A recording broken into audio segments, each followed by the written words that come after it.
Hey welcome back to the platform olympiad वाला, सबको पढ़ाने वाला, सब कुछ पढ़ाने वाला। और मैं आबिर अंसारी, आपका अपना मास्टर, घर का मास्टर। एनएससी जेएस की 5 क्वेश्चन सीरीज में ये आज टॉपिक हम उठा रहे हैं फ्लूइड का। किसका टॉपिक उठा रहे हैं? फ्लूइड का टॉपिक उठा रहे हैं। इसमें आपका फ्लूइड स्टैटिक और फ्लूइड डायनेमिक्स के कुछ सवाल होंगे। ठीक है, बढ़िया, जल्दी से कॉपी पेन निकालो, नोट्स मेरे साथ साथ बना लो। क्वेश्चन को पहले मेरे सॉल्व करने से पहले ट्राई करो और पॉज करके वीडियो को मेरे से पहले सॉल्व करो, और नहीं होता तो फिर देखो कि सॉल्यूशन क्या है। तो सबसे पहला सवाल आज डिस्कस करते हैं प्रेशर का। प्रेशर का क्वेश्चन डिस्कस करते हैं। यूट्यूब एक कॉन्सेप्ट है, यूट्यूब एक कॉन्सेप्ट है, एक ट्यूब है। बेसिक सवाल है ये। इस ट्यूब में यहां पर सेम लेंथ तक इधर लिक्विड हमने भर दिया जिसकी डेंसिटी है रो नॉट। जिसकी डेंसिटी क्या है? Rho not. और यहाँ पर एक दूसरा लिक्विड मैंने भर दिया, जो ऐसे दिखा रहा हूं मैं आपको क्रॉस से। एक दूसरा लिक्विड है, उसकी डेंसिटी है 2 रो नॉट। आपको ये बताना है कि अगर यहाँ से ये नॉब हटा दी जाए, ये नॉब है, ये नॉब अगर हमने हटा दी तो final length in liquid in इस यूट्यूब में क्या होगी?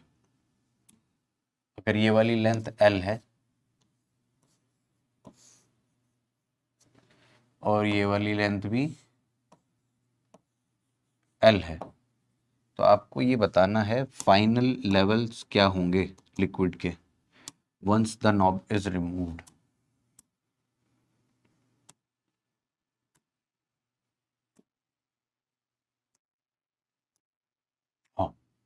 Now once the knob is removed. अभी बढ़िया लग रहा है। चलो, क्या बताना है? Find final lengths of liquid in the arms, liquid level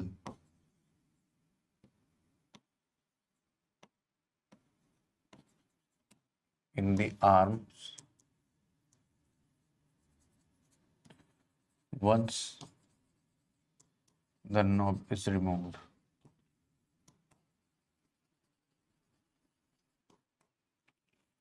pause करके खुद से करने की कोशिश करो, एकदम बेसिक सवाल, स्टैंडर्ड। चलो मैं करता हूँ इस सवाल को। क्या है इस कहानी में कि देखो, ये डेंसिटी इसकी ज़्यादा है, ये डेंसिटी इसकी ज़्यादा है यहाँ पर। तो होना क्या चाहिए कि जो भारी लिक्विड है वो हल्के वाले को थोड़ा सा धक्का देगा अंदर की तरफ।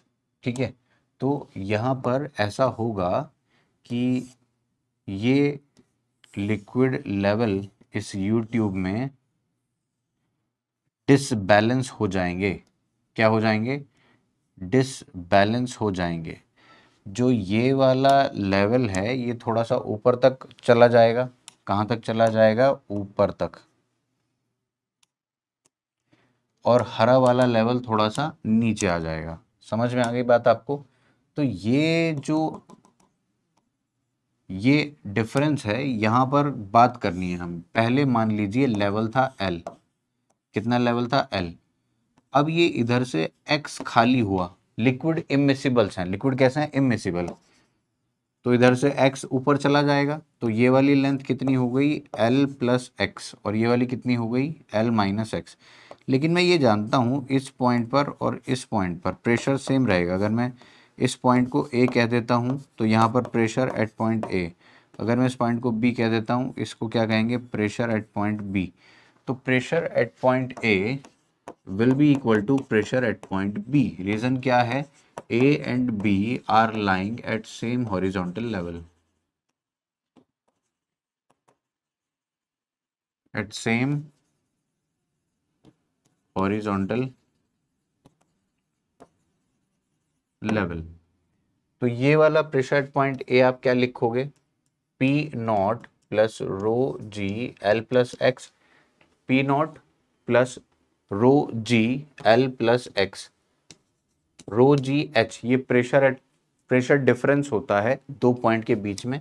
दो पॉइंट के बीच में अगर हाइट का डिफरेंस एच है तो इन दो पॉइंट के बीच में प्रेशर डिफरेंस कितना होगा, रो जी एच का होगा।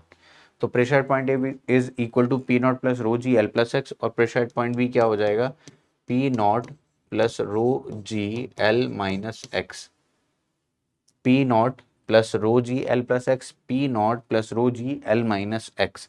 पी नॉट से पी नॉट कैंसिल हो गया, रो जी से रो जी भी कैंसिल हो गया, एल, आई एम सॉरी, यहां पर ये वाली डेंसिटी टू रो नॉट है, टू रो नॉट, हाँ जी। तो क्या बन गया फाइनली, रो जी एल प्लस एक्स, और यहाँ पर क्या बन गया, टू रो नॉट, यहाँ पे क्या है, rho naught, rho naught two rho naught G L minus X, rho naught G, rho naught G, L plus X is equal to two L minus two X, तो ये कितना आ गया, three X is equal to L, X is equal to L by three. तो final length कितनी हो जाएंगी, तो ये जो ब्लू वाली लेंथ हो जाएगी ये L plus L by three, और ये कितनी हो जाएगी, L minus L by three, समझे।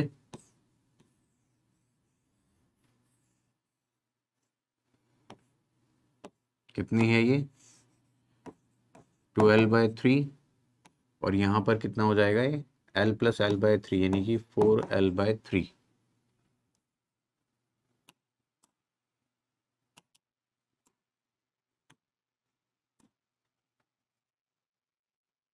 इज इट क्लियर भाई। नेक्स्ट क्वेश्चन करते हैं, नेक्स्ट क्वेश्चन करते हैं, ये आंसर है आपका। सवाल ये है, ठीक है, समझ में आया आपको, नहीं समझ में आया तो आप इसको कमेंट सेक्शन में डिस्कस कर सकते हैं। नेक्स्ट क्वेश्चन है बाबा, आओ, एक ट्रक है, क्या है, ट्रक,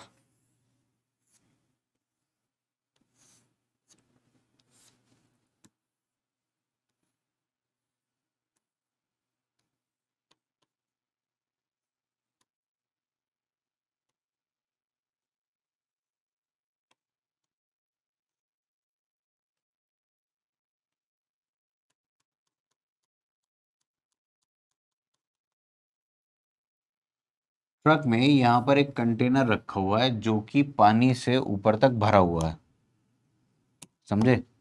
यहाँ पर क्या रखा हुआ है, एक कंटेनर रखा हुआ है,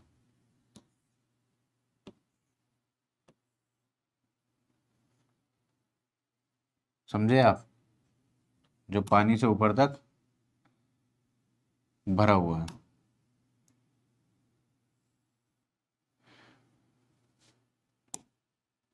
अभी लेवल ये था जब ट्रक रेस्ट पर था, when truck is at rest, तो उसके अंदर पानी जो भरा हुआ है वो कुछ ऐसे भरा हुआ है, अरे भैया,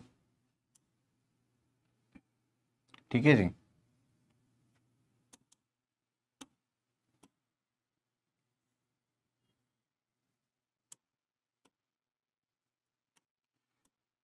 सवाल मेरा ये है, जब ट्रक चलने लगेगा तो क्या लेवल थोड़ा सा चेंज होगा या नहीं होगा। सवाल मेरा ये है कि जब ये ट्रक चलने लगेगा तो इस लेवल में कोई चेंज आएगा या नहीं आएगा। मान लो कि ये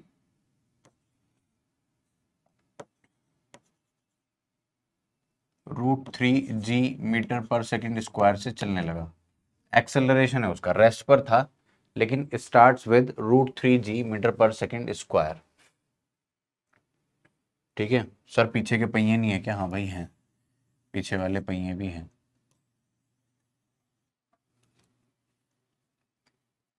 समझ गए आप लोग कहानी क्या है। तो लेवल चेंज होगा या नहीं होगा ये सवाल है। लेवल होगा चेंज तो क्या होगा, ऊपर वाला जो फ्री सरफेस है वो क्या एंगल बनाएगा, और इसकी डेंसिटी रो है। ठीक है राजू भैया, सवाल यह है कि once it starts moving with √3 g meter per second square, find the angle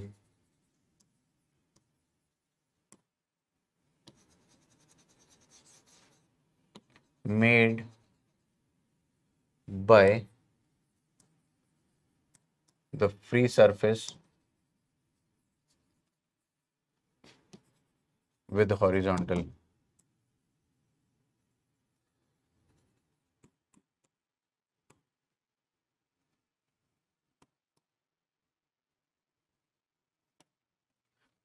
pause करके खुद से सॉल्व करने की कोशिश करो, मैं तो करवा ही दूंगा।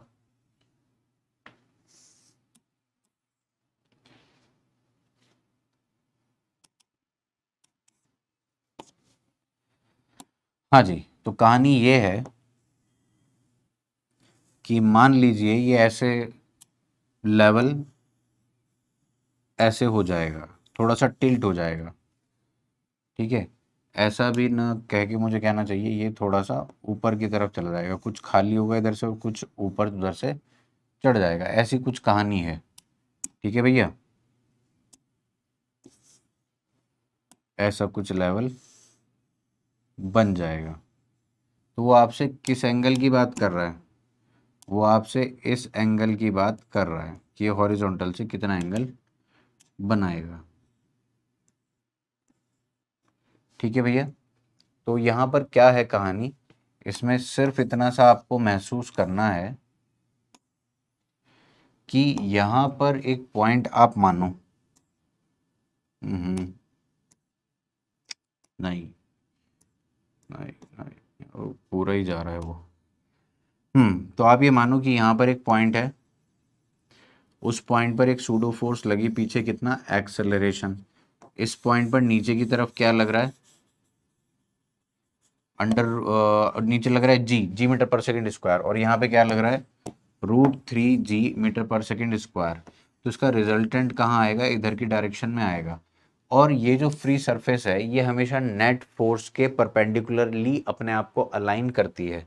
क्या बोला, ये जो नेट फोर्स है ये जिस भी डायरेक्शन में आएगी, ये फ्री सरफेस अपने आप को उसके परपेंडिकुलरली अलाइन कर लेता है, मतलब ये 90 डिग्री होगा। ये इसकी प्रॉपर्टी है लिक्विड सरफेस की। तो हम इस एंगल की बात करने जा रहे हैं, ये वाला एंगल थीटा अगर है, समझना बात को, ये कितना हो गया 90 माइनस थीटा, ये थीटा। तो ये बिल्कुल वेक्टर की तरीके से ही सॉल्व होगा, √3g, और नीचे कौन है जी, और ये रहा एफ नेट कहो या ए नेट कह दो, जी इफेक्टिव कह दो।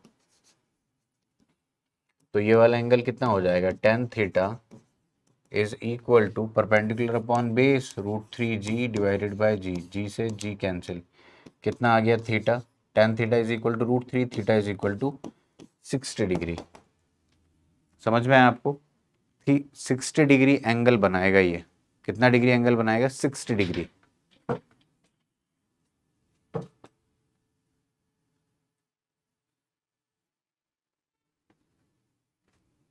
नेक्स्ट मेरे पास एक सवाल है, नेक्स्ट एक क्वेश्चन डिस्कस करते हैं।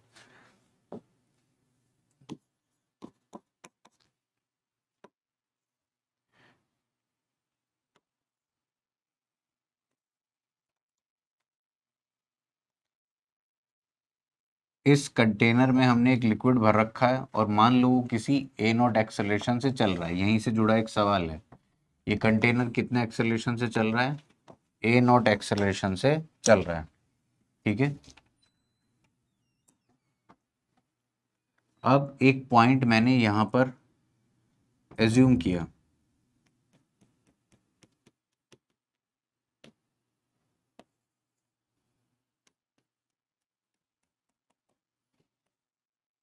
ये वाली लेंथ L2 है, ये वाली लेंथ H है, L1 ले लो इसको L1। ठीक है भैया, और अब आपको बताना है कि इस पॉइंट P पर प्रेशर क्या होगा। O पॉइंट मान लेते हैं इसको, प्रेशर तो P से रिप्रेजेंट करेंगे। O पॉइंट पर प्रेशर क्या होगा लिखना है आपको। प्रेशर एट पॉइंट O कितने तरीके से लिखा जा सकता है। प्रेशर एट पॉइंट O, चलो लिखो जल्दी से, कितने तरीके से प्रेशर लिखा जा सकता है। डेंसिटी इसकी रो है, डेंसिटी क्या है इसकी, रो। कोशिश करो जल्दी से पॉज करके।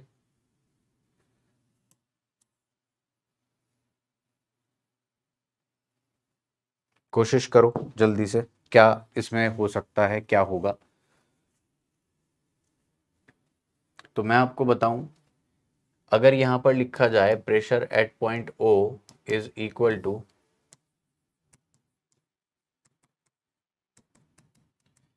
सबसे पहले तो ये भी लिखा जा सकता है P0 plus rho G L1। ये बिल्कुल सही बात है, रो जी L1। और ये भी लिखा जा सकता है P0 प्लस रो A0 L2।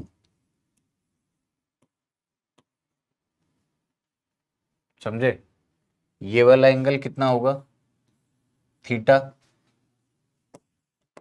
टेन थीटा किसके इक्वल है, अभी अभी पीछे देख कर आए, A0 बाई जी।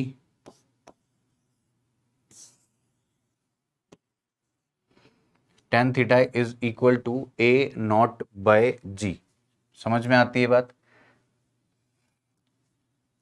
तो यहां पर एक और चीज है, ये जो परपेंडिकुलर डिस्टेंस है इसको मैं h बोल रहा हूं।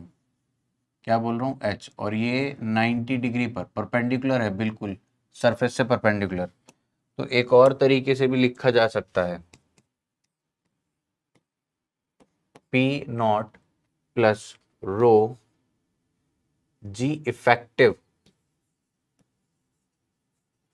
Into H, where G effective is, G effective कितना है, under root A0 square plus G square.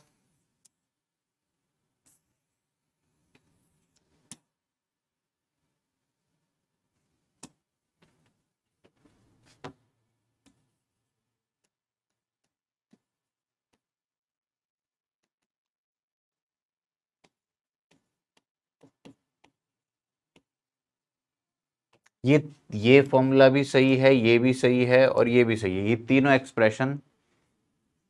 ये तीनों एक्सप्रेशन हमारे ओ पॉइंट के प्रेशर को ही रिप्रेजेंट कर रहे हैं। लगता है कि एक सही होना चाहिए, लेकिन जितने तरीके से लिखा गया है ये तीनों ही तरीके सही हैं और इसके तीनों ही आंसर हैं। और आंसर एक पॉइंट पर एक प्रेशर का एक ही हो सकता है।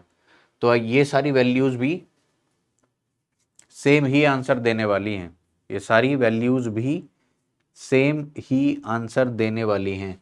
सर मुझे आपकी बात पे यकीन नहीं होता, तो यकीन कर लो फिर आओ। यहाँ पर टेन थीटा किसके बराबर है, A0 बाई जी के। और अगर मैं आपसे कहूँ कि टेन थीटा ऐसा कोई ट्राइंगल होगा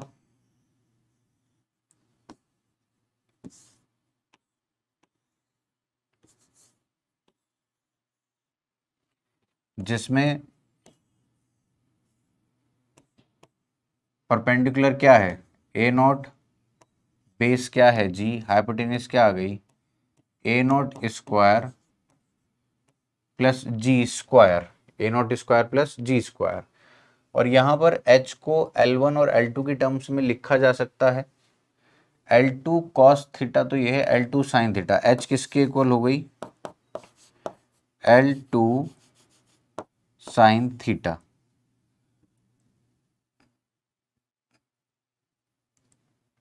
ठीक है। और L1 की टर्म्स में क्या हुई, ये थीटा है, ये 90 माइनस थीटा है, ये भी थीटा ही है। ठीक है। तो H is equal two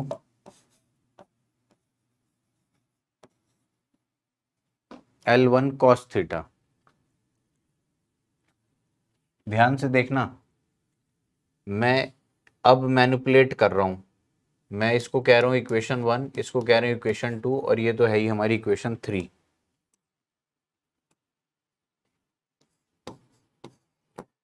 equation 1, equation 1 में मुझे L1 की जगह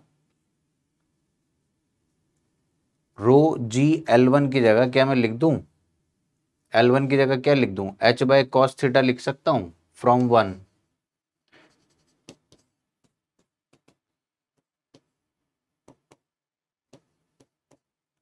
प्रेशर एट पॉइंट O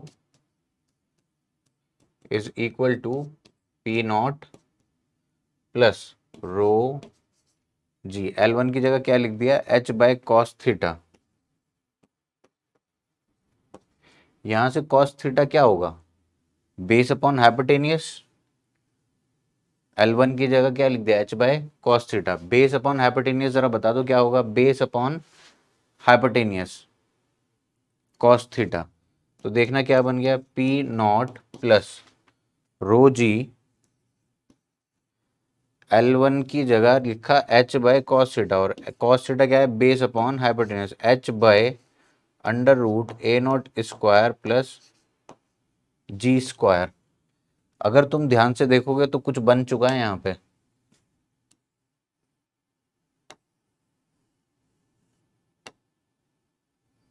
क्या जी से जी कैंसिल हो गया? तो क्या बन गया? रो जी इफेक्टिव h बन चुका है। क्या बन चुका है? Rho G effective h।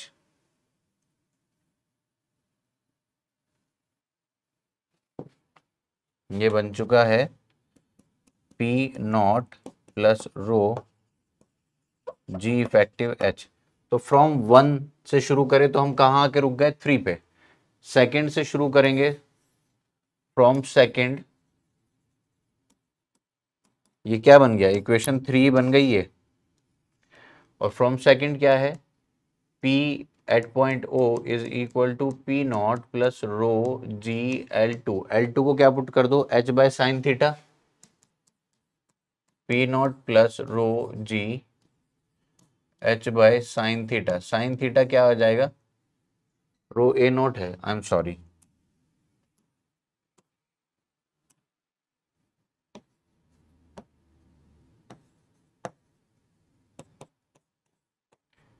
Sign theta क्या है?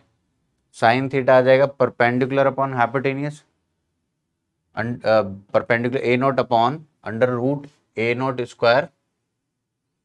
तो यहां से भी क्या आ जाएगा? रो जी इफेक्टिव h। तो ये भी इक्वेशन 3 है। तो चाहे आप 1 से चलो या 2 से चलो, आप आके रुके कहां पर?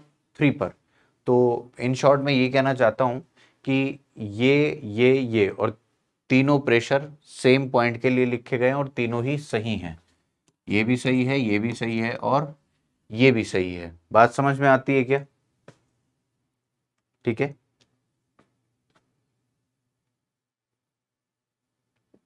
नेक्स्ट क्वेश्चन की तरफ चलते हैं।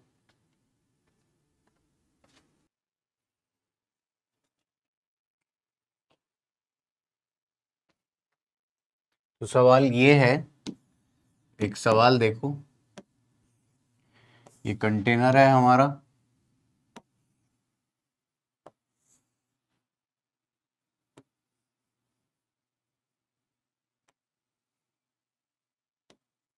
और इस कंटेनर में हमने भर दिया पानी। बात यहाँ रुकी नहीं, एक इसके अंदर ब्लॉक ऐसे रखा हुआ है। ठीक है भैया,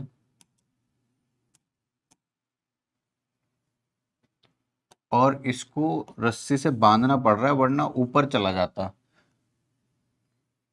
क्यों? क्योंकि इसकी डेंसिटी 3 रो नॉट है और इसकी डेंसिटी है रो नॉट। तो पूछा जा रहा है कि इस धागे, और ये क्यूब है,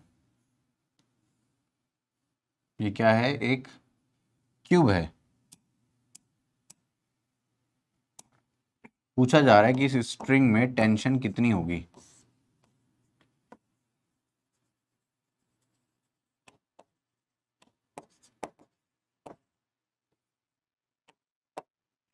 tension in A B, tension in A B कितनी है भी या नहीं, ठीक है, ये सवाल है। क्यूब की साइड ए मान लो आप,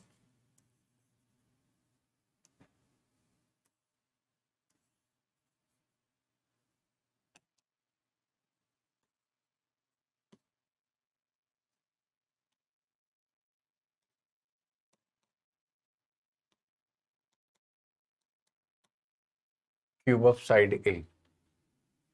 चलो करते हैं सवाल। सबसे पहले ये देखो कि ये पानी के अंदर डूबा हुआ है, तो इसके ऊपर कोई बॉयंट फोर्स नाम की चीज होगी या नहीं होगी। तो जो क्यूब है, पॉज करके पहले खुद से करने की कोशिश करो, ना हो तो फिर इधर देख लेना। तो बाबा ये जो क्यूब है जिसकी डेंसिटी कितनी है, रो नॉट, एक तो नीचे लग रहा होगा mg, एक तो नीचे क्या लग रहा होगा, mg, बोले तो एक cube into density rho naught into ji.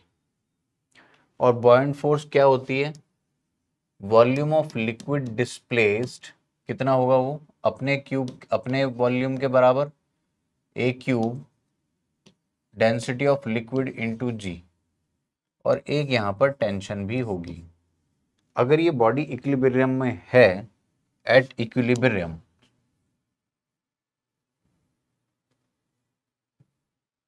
At equilibrium, क्या इन सबको बराबर होना ही पड़ेगा, नेट फोर्स तो जीरो हो जाएगी ना। At equilibrium tension T plus A cube rho naught G is equal to T plus M G. ये एम जी है, T plus M G must be equal to F B, buoyant force, और buoyant force कितनी है, A cube 3 rho naught into G. तो tension देखना कितनी आ गई, simple 2a³ rho naught into जी।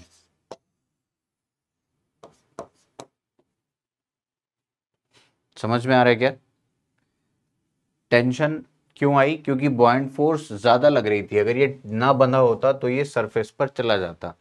अगला क्वेश्चन मेरा ये है कि अगर मान लो ये रस्सी टूट गई, तो ये कितना परसेंटेज पानी के अंदर रहेगा और कितना परसेंटेज पानी के बाहर रहेगा, ये मेरा क्वेश्चन है, ठीक है। नेक्स्ट क्वेश्चन ये है,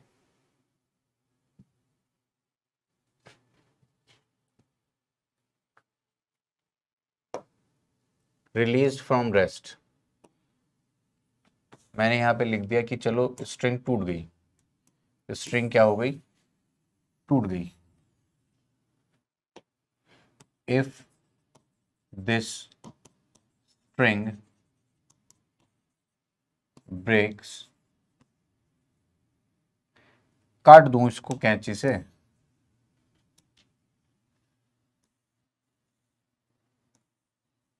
ऐसे लो, कटिंग हो रही है, तो मैं क्या कह रहा हूं, फाइंड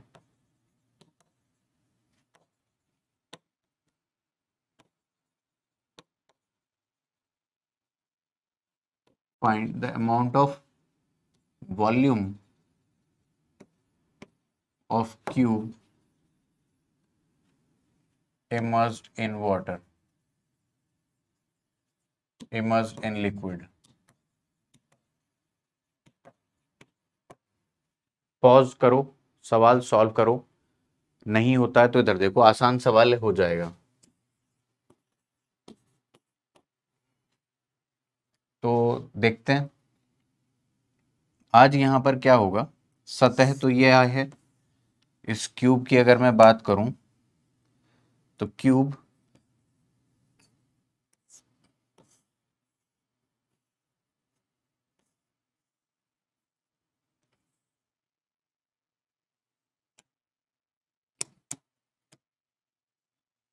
क्यूब को मान लो कि वो इतना पानी में डूबा हुआ है। समझ में आ रही बात आपको? कितना पानी में डूबा हुआ है? इतना। हाफ आपको लग रहा होगा लेकिन ये हाफ है नहीं। मैंने माना कि ये एक्स डूबा हुआ है। कितना डूबा हुआ है? एक्स। ठीक है, बाहर जाना चाहेगा क्योंकि डेंसिटी इसकी कम है, बॉयंट फोर्स ज्यादा है, mg कम है। इन दिस केस क्या है? Buoyant force is greater than mg, तो बॉडी तो फ्लोट करेगी ना ऊपर जाके। F B is greater than mg, weight of object, weight of object. तो नीचे की तरफ क्या लग रहा है? वेट बोले तो mg, और ऊपर की तरफ क्या लगेगा? एफ बी, तभी तो ये रुका हुआ है। हाँ या ना? तो समझने वाला पॉइंट ये है कि आज पानी में सिर्फ और सिर्फ, आज पानी में सिर्फ और सिर्फ इतना हिस्सा ही डूबा हुआ है, नीचे वाला। समझे? अब ये है कितना एक्चुअल में? एक्चुअली में ये है कितना? तो जो नीचे वाला ये, अगर मैं इसको कॉपी कर लूं,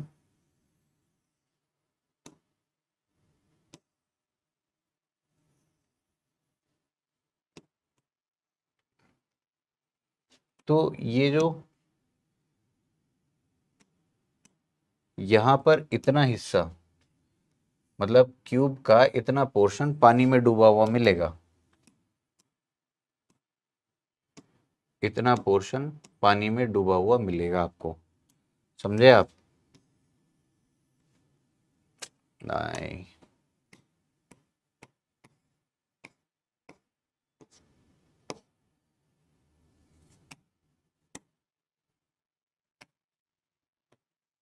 इतना हिस्सा पानी में डूबा हुआ मिलेगा। ओहो, ऐसा भी क्या हो गया?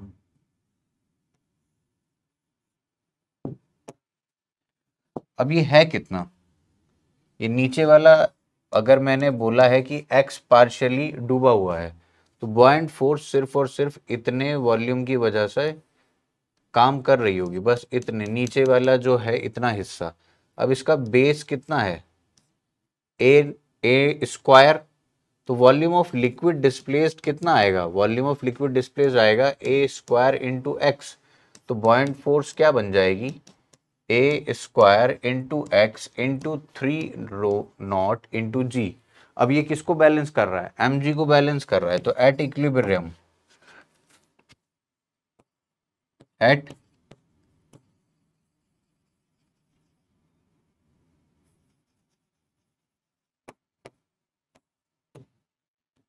Equilibrium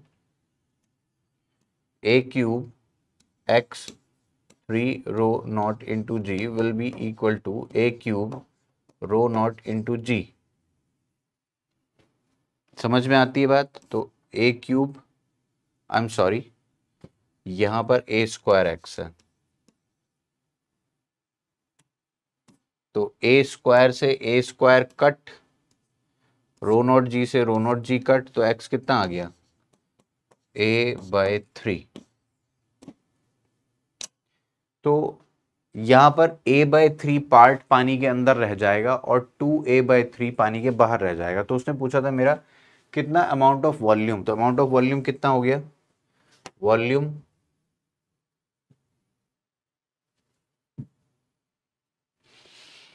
volume emerged,